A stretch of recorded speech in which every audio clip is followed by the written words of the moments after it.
بسم الله الرحمن الرحيم. الحمد لله الذي أرسل رسوله بالهدى ودين الحق ليظهره على الدين كله وكفى بالله شهيدا، وأشهد أن لا إله إلا الله وحده لا شريك له إقرارا به وتوحيدا، وأشهد أن محمدا عبده ورسوله صلى الله عليه وعلى آله وصحبه وسلم تسليما مزيدا. اللهم رب جبرائيل وميكائيل وإسرافيل فاطر السماوات والأرض عالم الغيب والشهادة، أنت تحكم بين عبادك فيما كانوا فيه يختلفون، اهدنا لما اختلف فيه من الحق بإذنك، إنك تهدي من تشاء إلى صراط مستقيم. ربنا أعنا ولا تعن علينا، وانصرنا ولا تنصر علينا، وامكر لنا ولا تمكر علينا، واهدنا ويسر الهدى لنا، وانصرنا على من بغى علينا. اللهم اجعلنا لك ذاكرين، لك راهبين، لك طائعين مخبتين. ربنا تقبل توبتنا واغسل حوبتنا وأجب دعوتنا وثبت حجتنا، واهد قلوبنا وسدد ألسنتنا واسلل سخيمة قلوبنا برحمتك يا أرحم الراحمين. والصلاة والسلام الأتمان الأكملان على البشير النذير والسراج المنير نبينا محمد وعلى آله وصحابته أجمعين، والتابعين لهم بإحسان إلى يوم الدين. أما بعد، وإذن يا الله جل وعلا na tawfiki yake tumekutana tena katika majlisi yetu ya 4, ikiwa ni katika mtiririko na mfululizo wa durusi zetu na mihadhara yetu inayofungamana na suala la ufafanuzi ya jambo la bid'a katika dini. Katika majalisi zilizotangulia tumejaribu kuelezea bid'a ni nini, tukaelezea bid'a katika lugha, watu wa lugha wanasemaje kuhusu bid'a, lakini pia tukaelezea bid'a kisheria na mgawanyo wa bid'a. Je, bid'a inagawanyika kwenye bid'a nzuri na bid'a mbaya, na akwali za wanawachuoni juu ya hilo. Tukajaribu kuelezea na kuonyesha mahali ambapo panasababisha kupishana kwa wanawazuoni baina ya wenye kusema kwamba bid'a inagawanyika na wale ambao wanasema haigawanyiki. Tukaona kwamba sehemu kubwa iliyosababisha mpishano huo juu ya hukumu ya swala la bid'a ni katika kuitolea maelezo bid'a ni nini. Wale waliosema kwamba bid'a au walioifafanua bid'a kwa maana ya kilugha, kwa tafsiri ya kwamba kila kilichozuka baada ya Mtume sallallahu alaihi wasallam, iwe ni katika mambo ya ibada au katika mambo ya ada, mazuri au mabaya, walikuwa na haki ya kuigawa bid'a katika mafungu matano. Na wale wanaoitafsiri na kuifafanua bid'a wakasema kwamba bid'a ni kuzusha katika dini jambo ambalo hakulifunza Mtume sallallahu alaihi wasallam, na jambo hilo likaegemezwa kwenye sheria, ikawa hakuna dalili ya kuegemezwa kwake. ima katika asili yake au katika sifa zake au katika aina zake na mitindo yake. Waliotafsiri bid'a kwa maana hiyo wakasema bid'a haigawanyiki na kila bid'a ni dhalala. Na haya maelekezo ya namna hii hatukuyavumbua sisi kwamba hapa tofauti kwa hapa na hapa, kwa hiyo hawa wamesema hivi na hawa wamesema hivi. Ufafanuzi huu umetolewa na wanawazuoni wakubwa waliolibainisha hili, kina al-Hafidh Ibn Rajab al-Hanbali na al-Hafidh Ibn Hajar al-Asqalani na kadhalika al-Imam Ibn Hajar al-Haythami al-Makki na wengineo, wakaonyesha kwamba hapa tofauti ni tofauti ya kimaneno tu. Hawa waliosema hivi walisema kwa sababu ya tafsiri ya bid'a hii, na hawa waliosema hivi walikusudia hii. Kwa hiyo wewe usitaki kuchukua tafsiri ya hawa wanaosema kwamba bid'a ni kile lililozuka baada ya Mtume sallallahu alaihi wasallam, alafu ukataka kuipa hukumu bid'a kwa mtazamo wa wale wanaosema tofauti na vile. Na wewe pia vile vile unasema hivi, usifanye vile. Ulikuwa na msimamo huu mwingine, usihukumu tofauti na vile. Kusanya maneno wa kusudia bid'a katika nini? Tunapozungumza bid'a tunakusudia bid'a kwenye nini? Bid'a kisheria au bid'a kwa maana ya kilugha? Tukishafahamiana hapo sasa ndio tuanze mazungumzo kwa utaratibu kabisa. Na mazungumzo haya yatakwenda kwa utaratibu na kufanikiwa kwa kuangalia vile vile matendo ya wanawachuoni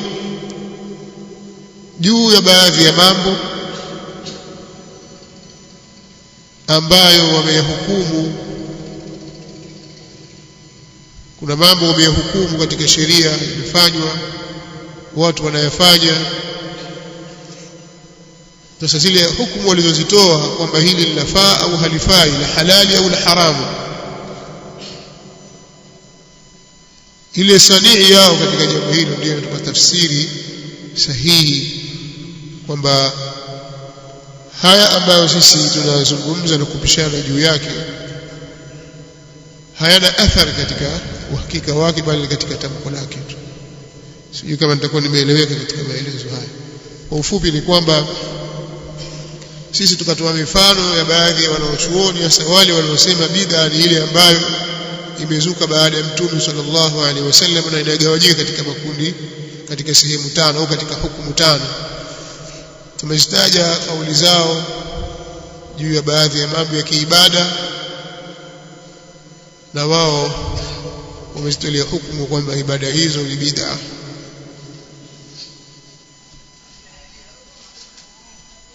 Ambapo watu wa sasa hawa ambao tunajadiliana nao, wao mtazamo wao katika jambo la bid'a ni tofauti na hawa wanawazuoni. Wao wanachosema ni kwamba jambo lolote ambalo wewe waliona kuwa ni kheri, wewe lifanye, sio bid'a. Si kheri kusoma Qur'ani? Ni kheri. Kheri wapi? Popote pale kheri, maadamu usisome chooni au usisome ukiwa na janaba, lakini kusoma Qur'ani popote pale si kheri au sio kheri? Kheri, soma. Kumsalia Mtume sallallahu alaihi wasallam ni kheri au sio kheri? Kheri. Mali ya hapo wewe soma, wewe ni kheri si kheri? Kheri. Msalia Mtume sallallahu alaihi wasallam, Allahumma salli ala Muhammad wa ali Muhammad. Wao tafsiri yao ya bid'a ni tofauti na tafsiri za wanawachuoni wote tuliwaeleza.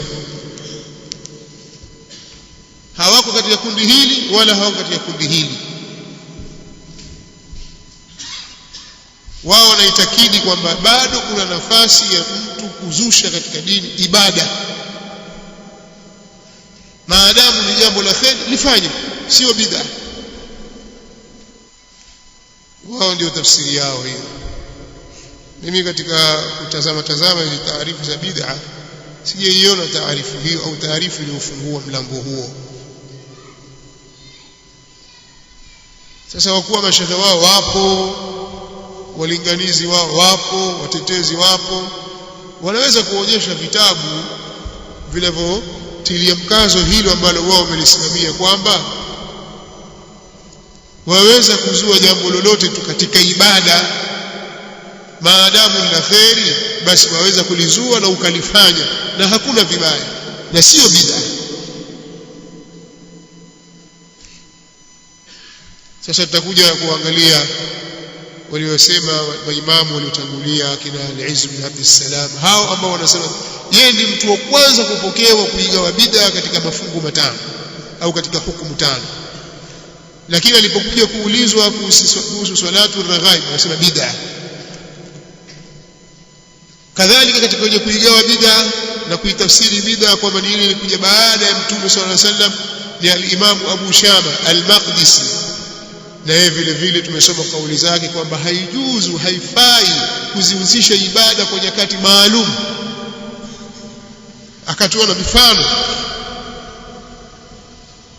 mwingine. Na al-Imam an-Nawawi rahimahullah ta'ala akayachukua maneno ya Al-Izz bin Abdussalam sultanul ulama, akayataja maneno haya katika sharhi ya Sahih Muslim al-Minhaj, sharh Sahih Muslim kwa juzu ya 6, akaeleza kwamba bid'a inagawanyika katika vigawanyo vitano. Pamoja na hivyo, alipokuja kuizungumzia swala iliyoitwa salatu ar-raghaib na salatu al-alfiyya, akasema hizi swala mbili ni bid'atani munkaratan qatala Allahu mawtari'aha wa wadi'aha. Ibitajili bid'a salatu ar-raghaib, sema bid'atu munkaratun qatala Allahu wadi'aha wa muftari'aha, ni bid'a iliyo mbaya na Allah amlani aliiweka na aliivumbua hiyo swala. Sasa swali ukiwauliza hawa kwamba hii kheri, kama ni kheri fanywe, wakati wale ambao wanaona bid'a inagawanyika katika vigawanyo vile, hizo zinazoitwa kheri wamezikataa maadamu zimezushwa katika dini, maadamu ni ibada zilizozushwa wanazikataa kwamba hizi ni bid'a. Na tukatoa mifano vile vile ya Imam Suyuti rahimahullahu ta'ala katika kitabu chake Al-Amru bil-Ittiba'i wan-Nahyu 'anil-Ibtida'i, masaili aliyozungumza mbalimbali akayahukumu juu ya bid'a katika ibada, kuanzia katika nia mpaka katika tahara mpaka katika swala mpaka katika khutba za Ijumaa mpaka katika kushereheka na kupiga madufu na mingineyo, akayazungumza kwa mambo haya ni bid'a. Na yeye katika wale ambao wanaona kwamba haiwi bid'a mpaka igungane na sheria, na hiyo katika msimamo wenye kuona kwamba bid'a yagawanyika katika vigawanyo.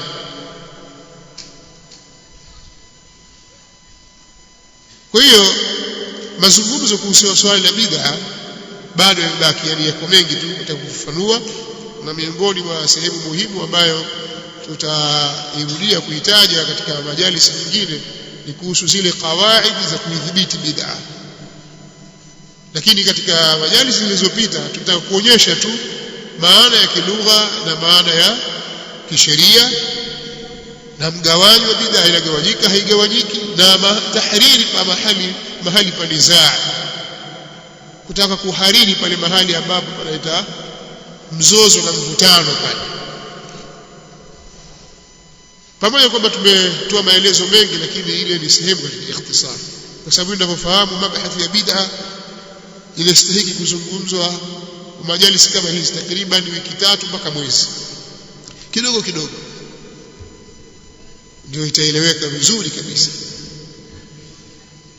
Sasa leo tutakuja katika kitu kingine mkabili wa bid'a, tutazungumza as-sunna. Sunna maelezo yake ni marefu sana sana kuliko haya maelezo tuliyotaja kuhusu bid'a. Maelezo yake ni marefu sana sana, lakini tutajaribu kufupisha ambako hakutaharibu, hakutapoteza faida, lakini hatutarefusha mpaka tukawa tunachosha. Leo tutajitahidi biidhnillahi alkarim katika jambo hili kuzungumzia as-sunna katika nukta kama 5 hivi au 6, alafu nyingine tutaziacha kwenye majalisi nyingine zitakazokuja. Ilikuwa vizuri kabla ya kuzungumzia bid'a ningezungumza tahadhari na makaripio yaliyokuja kukataza na kutahadharisha na kukaripia bid'a, lakini nikaliacha kwanza. Na hivyo hivyo katika upande wa sunna tunatakiwa tuanze kuwataja nusus min alkitabi was-sunna wa aqwali as-salaf min as-sahaba wat-tabi'in wal-a'imma, maandiko kutoka kwenye Qur'ani, aya za Qur'ani, hadithi za Mtume sallallahu alaihi wasallam, maneno ya as-salaf katika masahaba na tabi'in na maimamu yaliyokuja kuhimiza kushikamana as-sunna na kutahadharisha kukhalifu sunna. Hii ni majlisi nyingine mbali ndefu. Leo mimi sitaanza na hilo. Leo biidhnillahi alkarim tutaanza na maana ya sunna katika lugha. As-sunna maana yake ni nini? Alafu tutakuja maana ya sunna katika sheria. Alafu maana ya sunna katika istilahi ya muhaddithin, wanawachuoni wa hadithi wakisema sunna wanakusudia nini? Alafu tutakuja sunna katika istilahi ya wanawachuoni wa usul fiqh, al-usuliyun, wanaposema as-sunna wanakusudia nini? Alafu tutaeleza maana ya sunna kwa wanawachuoni wa fiqh, wanawachuoni wa sheria, fuqaha, wanaposema as-sunna wanakusudia nini? Alafu tutakuja kuelezea mgawanyo wa sunna, kwamba sunna inagawanyika. Sunna iko al-qawliya, sunna za kauli za kimaneno, sunna al-fi'liya, yani sunna za vitendo, kuna sunna at-taqririya na kuna as-sunna at-tarkiya. Tutakuja kutoa maelezo kuhusiana na, au tutatoa maelezo kuhusiana na nukta hizo ambazo tunaona kwamba zina umuhimu. Na hapa itakayochukua nafasi leo sitazungumzia at-taqririya wala at-tarkiya. Leo nitazungumzia sunna qawliya na fi'liya, ni baada ya kutaja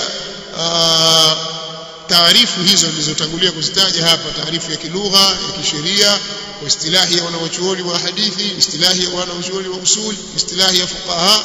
Tukimaliza hapo tutazungumza vigawanyo vya sunna viwili, sunna ya kauli na sunna ya fi'li, as-sunnatu al-qawliya na as-sunnatu al-fi'liya. Alafu hizi at-taqririya na at-tarkiya tutaziacha kwanza, kisha kwenye majlisi nyingine. Kila moja katika hizi tutazungumza majlisi yake moja peke yake insha Allah. At-taqririya peke yake, at-tarkiya peke yake. Nasallallahu at-tawfiq was-sadad. Kwa tukianza moja kwa moja darasa yetu ya leo, tutaanza na matlabu ya awal, maana sunna lughatan. Sunna katika lugha. Neno sunna, as-sunna was-sanad. As-sanad ina maana moja. Yuqalu istaqama fulan ala sanad wahid. Huwa panasema, Waarabu wanasema hivyo, amenyooka fulani juu ya mwenendo mmoja.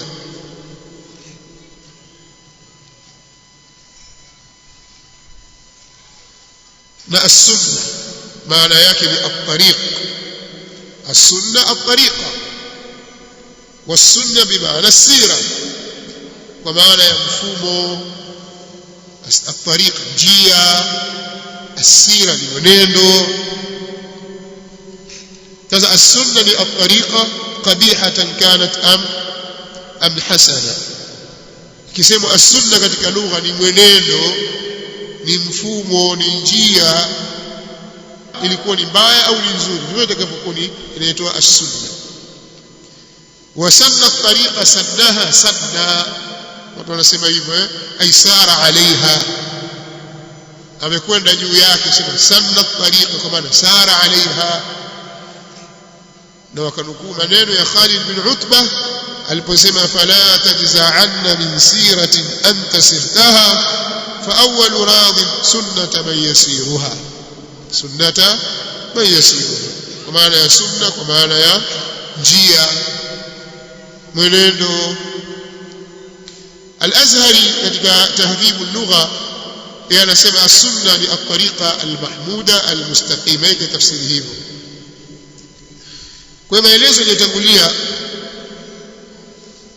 yanaonyesha kwamba sunna maana yake katika lugha ina maana ya mwenendo, at-tariqa, njia. Tariqa maana yake ni mwenendo, njia, mfumo, taratibu. Na ndio maana Imam Ibn Faris katika kitabu chake Mu'jam Maqayis al-Lugha akasema katika neno sanna, as-sin wa an-nun aslu wahid, neno hili lenye sini na nuni lina maana moja tu ambayo ni muttarid, wa huwa jarayanu ash-shay'i wa ittiraduhu fi suhulatin, na kulikupita kitu na kuwatilika kwake katika wepesi. Na asli yasema wal aslu qawluhum sanantu al-ma'a ala wajhi asunnuhu sanna idha arsalta irsalan au idha arsaltu irsalan. Na asli ni kauli yao pale kusema sanantu al-ma'a ala wajhi asunnuhu sanna idha arsaltuhu irsalan, nitakapokuwa nimeachia. Wa mimma ishtuqa minhu as-sunnah wa hiya as-sira sunnatu rasulillah sallallahu alayhi wasallam wa siratu, na katika kile ambacho kimechukuliwa kutoka kwenye hilo neno as-sunna ambayo ni sira, ni sunna ya mtume sallallahu alayhi wa alihi wasallam na sira yake. Hayo ni maneno ya al-Imam Ibn Faris katika Mu'jam Maqayis al-Lugha.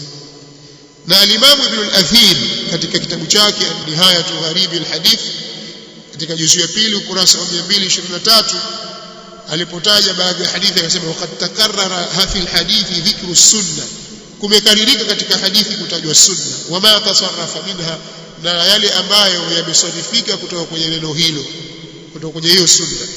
Wal aslu fiha, na asli katika neno hilo, katika neno sunna, at-tariqatu was-sira, ni tariqa na sira, mwenendo. Hivyo kama hivyo amesema al-Imam Ibn Mandur rahimahullah ta'ala, akaitaja hadithi kwamba sana ni maana yake ni at-tariq. Akataja hadithi man sanna fi al-islam sunnatan hasanatan falahu ajruha wa ajru man amila biha ba'dahu min ghairi an yanqusa min ujurihim shay'un, al-hadith.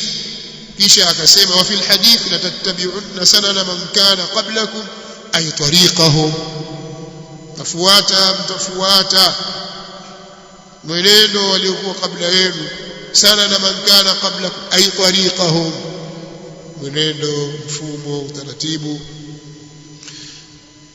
mpaka mwisho wa maelezo yake. Hayo utayapata katika lisanu al-arab. Lakini kuna kitu akitanabaisha akasema wa qawluhum hiya as-sunnah ay at-tariqa allati sannaha an-nabiy sallallahu alayhi wasallam wa amara biha, ولذلك صار لفظ السنة يطلق على ما كان محمودا.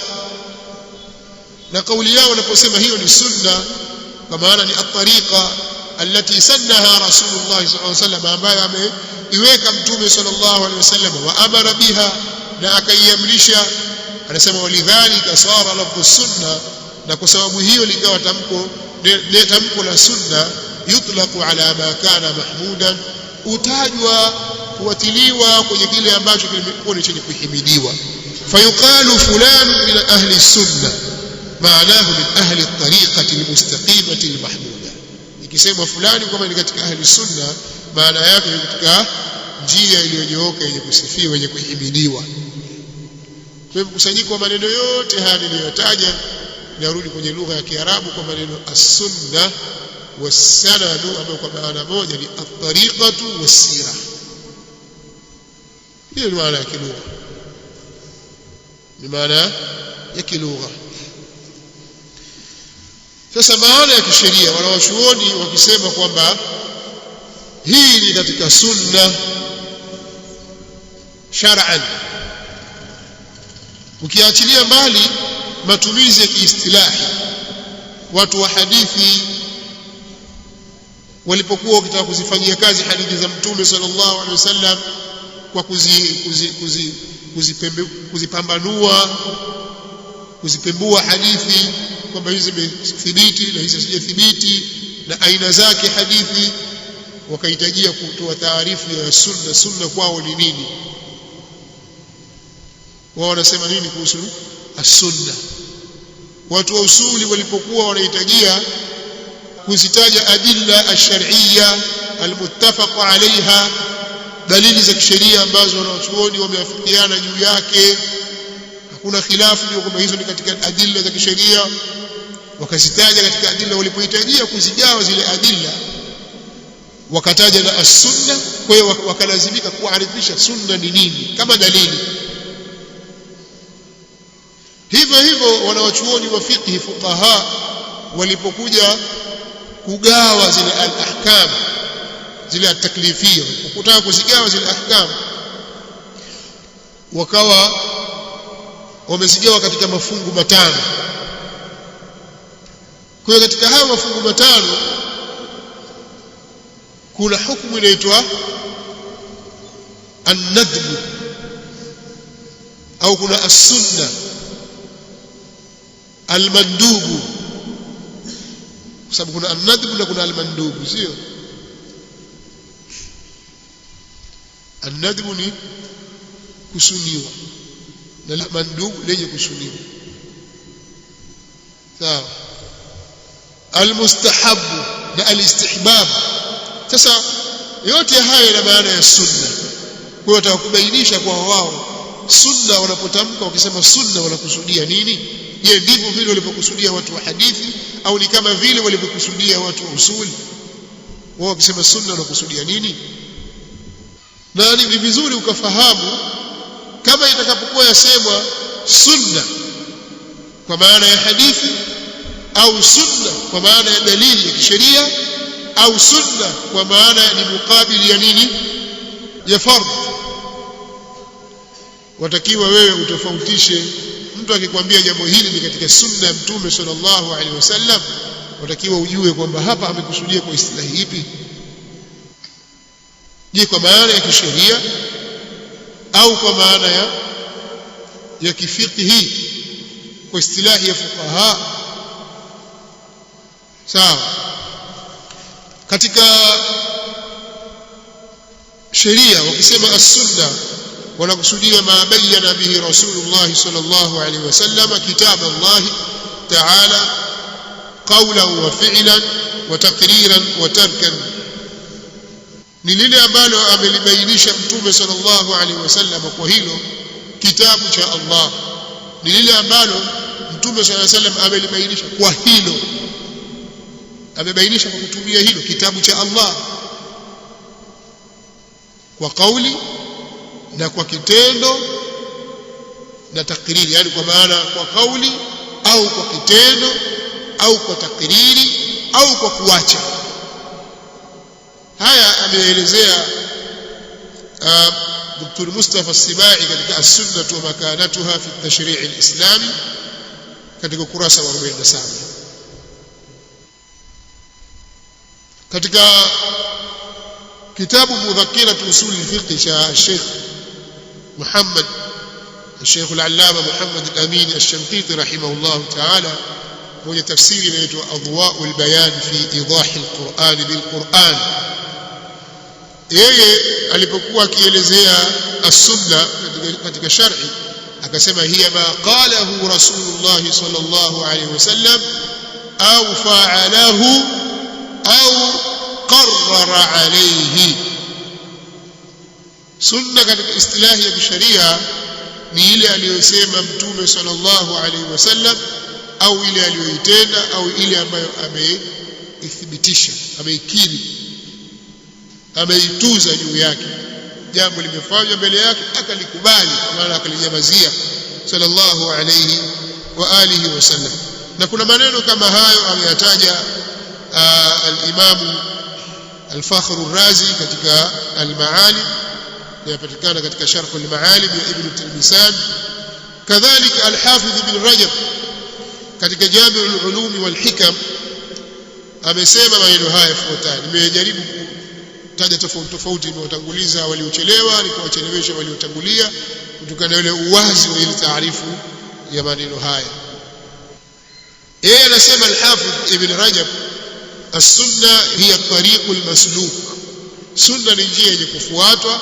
Fayashmalu dhalika, linakusanya hilo at-tamassuka bima kana alayhi sallallahu alayhi wasallam wa khulafa'uhu ar-rashidun min al-i'tiqadat wal-a'mal wal-aqwal. Anasema Ibn Rajab rahimahullah ta'ala akiarifisha sunna kwamba sunna ni ule mfumo wenye kufuatwa, na mfumo huo unakusanya kushikamana na yale aliyokuwa nayo Mtume sallallahu alaihi wasallam na makhalifa wake waongofu. Hata yale waliokuwa nayo makhalifa waongofu pia ni katika sunna. Kisha akasema hivi katika mambo ya itikadi na amali na aqwali.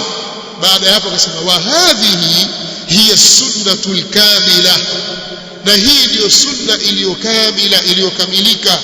ولهذا كان السلف قديما لا يطلقون اسم السنة إلا ما يشمل ذلك. na kwa sababu hii hapo kale walikuwa as-salaf walikuwa hapo kale hawaiti sunna isipokuwa ile ambayo imekusanya hayo. Kwa hiyo kwa maelezo ya al-Hafidh Ibn Rajab al-Hanbali rahimahullahu ta'ala katika kitabu chake Jami'ul Ulum wal Hikam, yeye anatupa taarifu hii pana ya as-sunna katika sheria. Kwanza, sunna ni mwenendo wa Mtume Muhammad sallallahu alaihi wasallam, lakini pia ni mwenendo wa makhalifa waongofu, Abu Bakar, kisha Umar, kisha Uthman, kisha Ali radhiyallahu anhum. Hawa ndio makhalifa waongofu. Kwa mwenendo wao pia ni katika as-sunna. Katika mambo gani? Katika mambo ya kiitikadi, katika matendo, katika ibada na katika akwali. Na hivyo ndivyo as-salaf tangu kale wakisema as-sunna, wao wanakusudia hivi kisheria. Kwa hiyo sisi tukizungumza as-sunna kisheria pia tukusudia hivi kwamba hii ni katika as-sunna, ni sunna kufanya kadha. Hii ndio maana ya kisheria.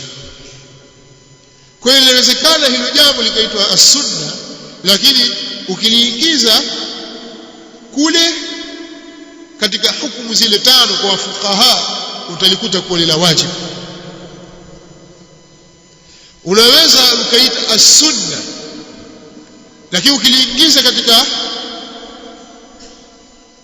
ule mgawanyo waliotaja fuqaha kule ahkamu zile za taklifu, utalikuta kwamba jambo hilo ni mandubu.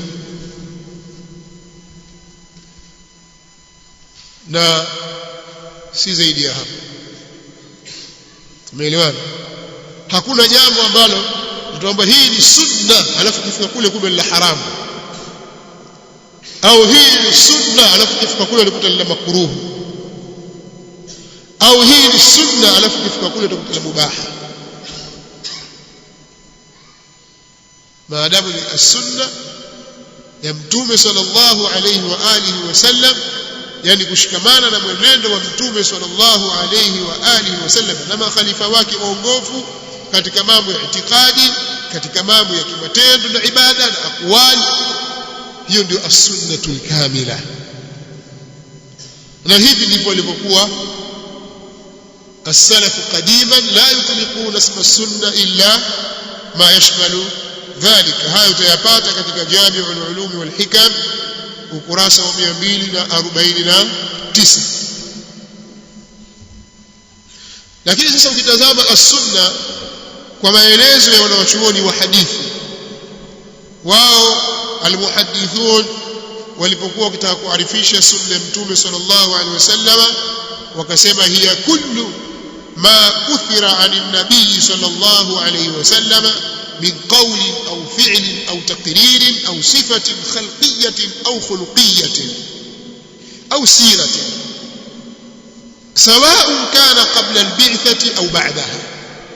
هيا يحتاج الإمام محمد جمال الدين القاسمي katika kitabu chake Qawaid at-Tahdithi ukurasa wa 64 mmejaribu kutaja taarifu chache katika kila mahali, kwa sababu ni katika mambo ambayo huwa tunakubaliana. Wanasema watu wa hadithi, sunna ni ile iliyopokewa kutoka kwa Mtume sallallahu alaihi wasallam katika kauli, yani maneno ya Mtume sallallahu alaihi wasallam. Watu wa hadithi wanaita sunna. Vitendo vya Mtume sallallahu alaihi wasallam watu wa hadithi wanaita as-sunna. Kutuza kwa Mtume sallallahu alaihi wasallam, Mtume sallallahu alaihi wasallam akalinyamazia jambo, limefanyika jambo mbele yake au katika wakati wake, yeye yuko akalikubali jambo lile, kulinyamazia, hakulipinga au akaliunga mkono, akamhimidi, akamsifia yule aliyelifanya, au naye akafanya mfano wake au akafurahi, basi hiyo itakuwa ni as-sunnatu at-taqririyya. Haya ndio kuletea mfano inshallah katika mahala pake. Au sifa ya Mtume sallallahu alaihi wasallam, sifa ya kitabia na sifa za kimaumbile, sifa za kimaumbile na sifa za kitabia, khalqiyya na khuluqiyya. Sifa za kimaumbile yake pia wanaziita ni as-sunna, kwamba Mtume sallallahu alaihi wasallam alikuwa kadha, alikuwa kadha, basi zile hadithi zinazomuelezea yeye zambo hizo pia ni as-sunna. Pia tabia yake na mwenendo wake, sira yake Mtume sallallahu alaihi wasallam ni mmoja kabla ya kupewa utume au baada ya kupewa utume. Kwa hiyo yale yote yanamzungumzia Mtume sallallahu alaihi wasallam, watu wa hadithi wao wanaita as-sunna. Sawa? Kila ambacho kinamhusu Mtume sallallahu alaihi wasallam wanakihitaji as-sunna. Tumeelewana? Kwa hiyo wao na maana yao pana zaidi katika maana za as-sunna. Kadhalika as-sunna katika istilahi ya usuliyin, katika maana hii kama hii al-Imam an-Nawawi rahimahullah ta'ala, hii maana niliyotaja hapa juu ya sunna kwa istilahi ya watu wa hadithi ambayo tumesema ameizungumzia al-Imam Muhammad Jamaluddin al-Qasimi katika Qawaid at-Tahdith. Pia maneno kama haya, maneno kama yanafanana na haya ameyazungumza al-Imam an-Nawawi rahimahullah ta'ala katika Tahdhibu as-Sunan wal Lughat au Tahdhibu al-Asma' wal Lughat, kwenye juzu ya pili ukurasa wa 156. Sunna katika istilahi ya watu wa usuli, wanawachuoni wa ilmu ya usuli fiqh, hawa bwana wao wanaposema sunna kama anavyoeleza al-Imam al-Abidi rahimahullah ta'ala katika al-Ihkam fi usul al-ahkam juzu ya kwanza ukurasa wa 169, anasema waqad tutlaqu as-sunna ala ma sadara 'an ar-rasul sallallahu alayhi wasallam min al-adillati ash-shar'iyyah mimma laysa bimatluwin wala huwa mu'jizun wala dakhilun fi al-mu'jiz, wa hadha an-naw'u huwa al-maqsud bil bayan hahuna. Anasema na huenda ikatajwa as-sunna juu ya kile ambacho kimetoka kwa Mtume sallallahu alaihi wasallam katika dalili za kisheria, kitu ambacho si katika vile vyenye kusomwa, si kama Qur'ani, wala si muujiza, wala hakiingii katika muujiza. Na hii ndio nawi ambayo imekusudiwa kubainishwa hapa. ويدخل في ذلك أقوال النبي صلى الله عليه وسلم وأفعاله وتقاريره. kwa hiyo wao walipotazama kauli za sunna ya Mtume صلى الله عليه وسلم kama dalili ya kisheria wakayaarifisha hivyo. Hili halina majadiliano kwa sababu ni maneno yanafahamika kwamba sisi tunakubaliana na wengineo ambao wao hutetea mambo ya bid'a wakayafanya kwamba ni mazuri. Kwa hiyo katika hili hakuna kinyang'anyiro kikubwa. Ama sunna kwa fuqaha wanaochuoni wa fiqh, sasa Al-Khatib al-Baghdadi, al-Imam al-Khatib al-Baghdadi rahimahullah ta'ala katika kitabu chake al-Faqih wal-Mutafaqqih ukurasa 86 anasema waqad ghalaba ala alsinati al-fuqaha'i annahum yutliquna as-sunnah fima laysa biwajib. Imeshinda, imezidi, imekuwa aghlab katika ndimi za wanawachuoni wa fiqh kwamba wao huitaja sunna kwa kitu ambacho sio wajib, kitu ambacho hakijafikia daraja ya kwamba hiki ni wajib, wao wanakiita as-sunna. Nasema fayambaghi an yuqala fi haddi as-sunna. Kwa hiyo kunatakikana kusemwe katika taarifu ya as-sunna annaha ma rusima liqtada istihbaban, ni kile kilichochorwa kilichowekwa ili kifuatwe kwa njia ya istihbab, kwamba ni mustahabu tu hicho. Watu wa fiqh wao hayo ndio ambayo wanayaeleza kuhusiana sunna.